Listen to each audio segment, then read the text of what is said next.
नमस्ते दोस्तों, आपका द यंग किसान चैनल पर स्वागत है। और जैसा कि हमने वादा किया था कि भाई जीएम सरसों के ट्रायल को जो मंजूरी मिली है, उस पर हम बात करेंगे कृषि मामलों के जानकार से, कृषि नीतियों के जानकार से। आज डॉक्टर अनुराग शर्मा जी हमारे साथ हैं, वरिष्ठ विज्ञान पत्रकार हैं और कृषि नीतियों के जानकार भी हैं।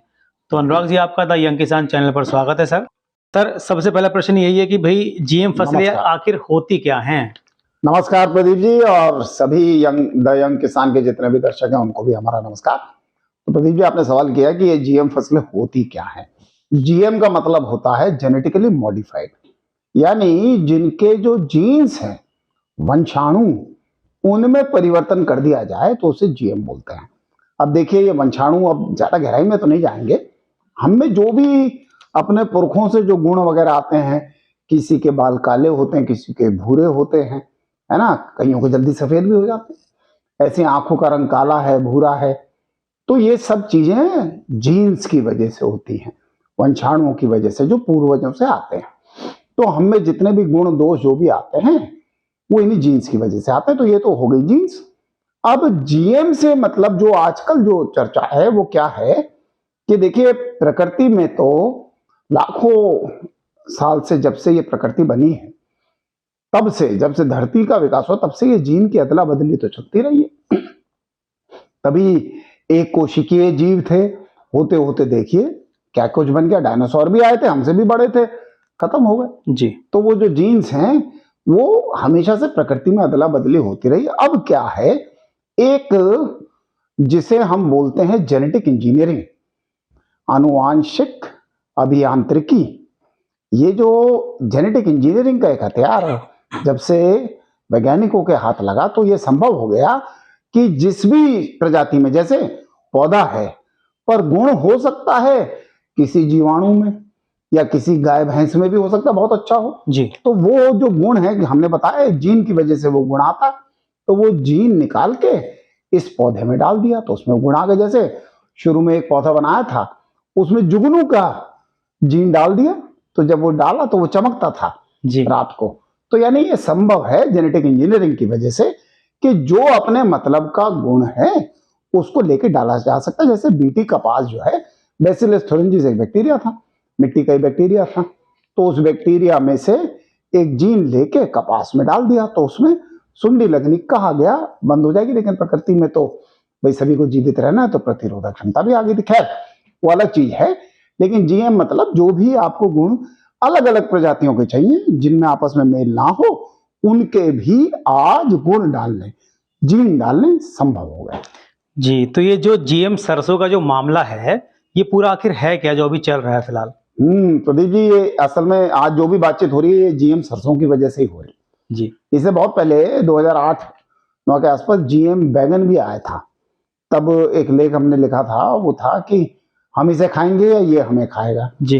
तो बैंगन जो है वो तो बीटी बैंगन था और उसको तब सरकार ने रोक दिया था। असल में अभी तक इस देश में बीटी कपास आई है और हम जानते हैं कि जब शुरू में जब आई थी तो अप्रूव होने से पहले ही किसानों ने लगा ली थी, उसके बाद सरकार ने अप्रूवल दे दिया। पर हमारे यहाँ कभी भी कोई भी खाने वाली कोई भी ऐसी फसल में हमने जेनेटिकली मॉडिफिकेशन या जिनांतरी रूप से परिवर्तित फसलों को अलाउ नहीं किया है। तो पहली बार बीटी बैंगन का मैंने आपको बताया कि वो तो कैंसिल हो गया सब। जी। तो अब जीएम सरसों को सरकार, जीईएसी है, जेनेटिक इंजीनियरिंग अप्रेजल कमेटी एक होती है जिसकी ये जिम्मेदारी होती है कि आप बताइए भाई कौन सी फसल आएगी कौन सी नहीं, तो सारी जांच वाँच करके उस हिसाब से बताते। तो उन्होंने इस फसल को जीएम सरसों, और ये भी मैं आपको बता दूं, करीब दशकों पहले, 30 साल पहले के करीब, ये दिल्ली यूनिवर्सिटी में डॉक्टर पेंटल थे, उनके और उनके साथियों ने ये विकसित की थी। और इसमें 2 जीन डले, वो भी मिट्टी का ही एक बैक्टीरिया है, उसी से लिए गए हैं। तो कहते हैं कि इसकी जो पैदावार है वो जो हमारे यहाँ की अच्छी जो सरसों की किस्में हैं उससे 30 गुना तक ज्यादा है। और साथ ही साथ इसमें खरपतवार नाशियों के प्रभाव को झेलने की भी क्षमता, यानी हर्बिसाइड टॉलरेंट वैरायटी है।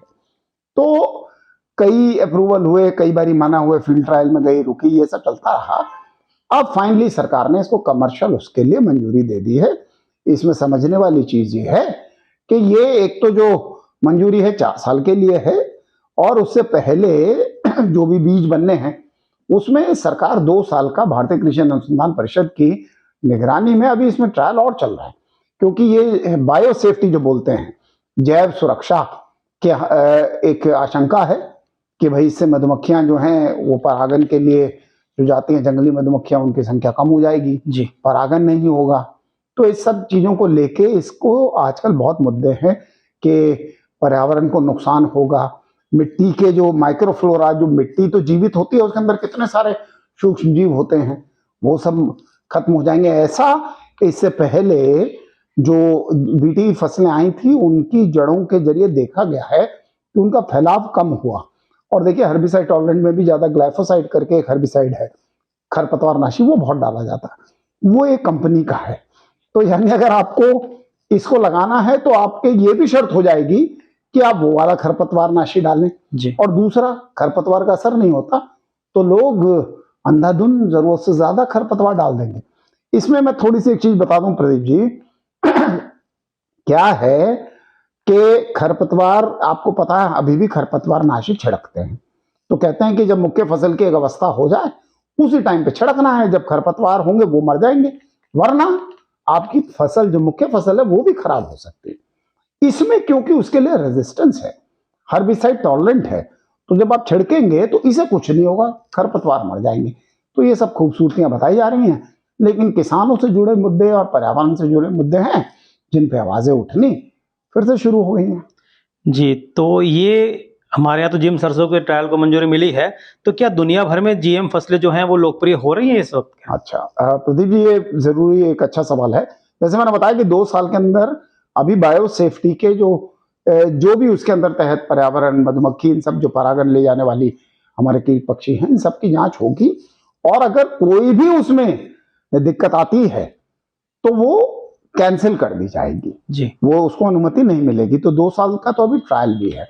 उसके अलावा इसमें आईसीआर के, जो भारतीय कृषि अनुसंधान परिषद के, कोई भी बीज की वैरायटी जब रिलीज होती तो उसके जो नियम है वो पूरी तरह इस पर लागू होंगे कि भाई कम से कम 10% जो है पैदावार ज्यादा होनी चाहिए, हाइब्रिड में 5% से ज्यादा होगी तभी वो जो किस्म है वो अप्रूव होगी। तो अभी भी ये फाइनल, उसमें कोई भी दिक्कत आती है तो ये रोक सकते हैं। दूसरी चीज, जीएम हम अब इतना सुनते हैं तो ये दुनिया में बहुत पॉपुलर है, ऐसा लगता है जैसे हर देश जो है जीएम लगा रहा है। जी ऐसा नहीं है, ज्यादातर अमेरिकी कंपनियां हैं। हालांकि मॉन्सेंटो पहले एक कंपनी थी, लेकिन अब बेयर ने उसको खरीद लिया है, तो बेयर सबसे बड़ी बायोटेक कंपनी हो गई है। और इसने, आप ये समझ लो, दुनिया के 8-9 देश हैं, वैसे तो गिनाए तो बहुत जाते हैं, किसी ने लगा। यूरोप में ज्यादातर प्रतिबंध है, वो लोग अलाउ नहीं करते हैं, क्योंकि एक तो यही है कि इससे एक कंपनी का एकाधिकार जो है स्थापित होता है। जी और कंपनी की एक पर्शी स्माइजर हुआ करते थे, उनकी सीडी भी भारत में मेरे ख्याल से 90 के दशक में बटी थी।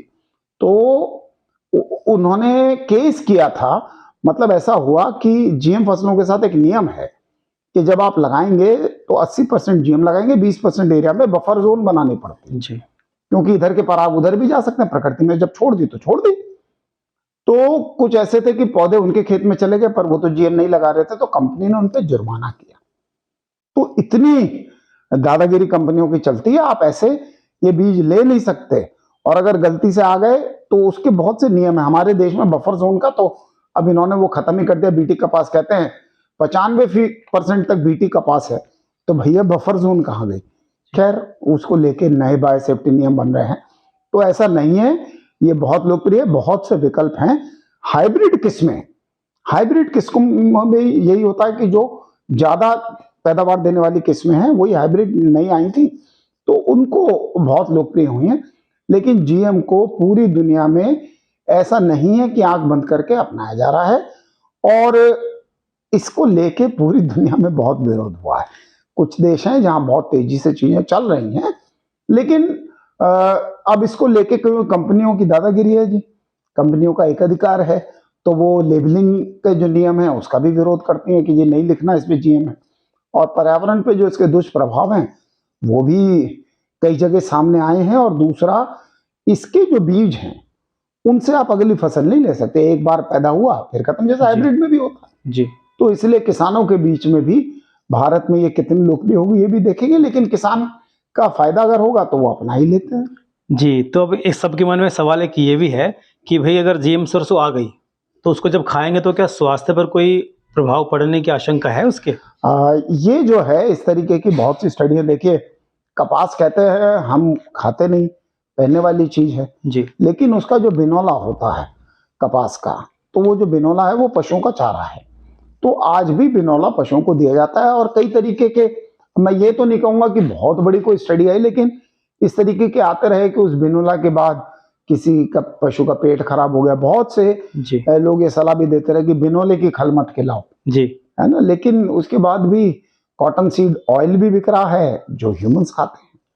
और सबसे बड़ी चीज दुष्प्रभाव की जहां तक बात है, चूहों में कुछ स्टडीज हुई थी, उनमें कैंसर से लेके और फर्टिलिटी की प्रॉब्लम ये सब आई।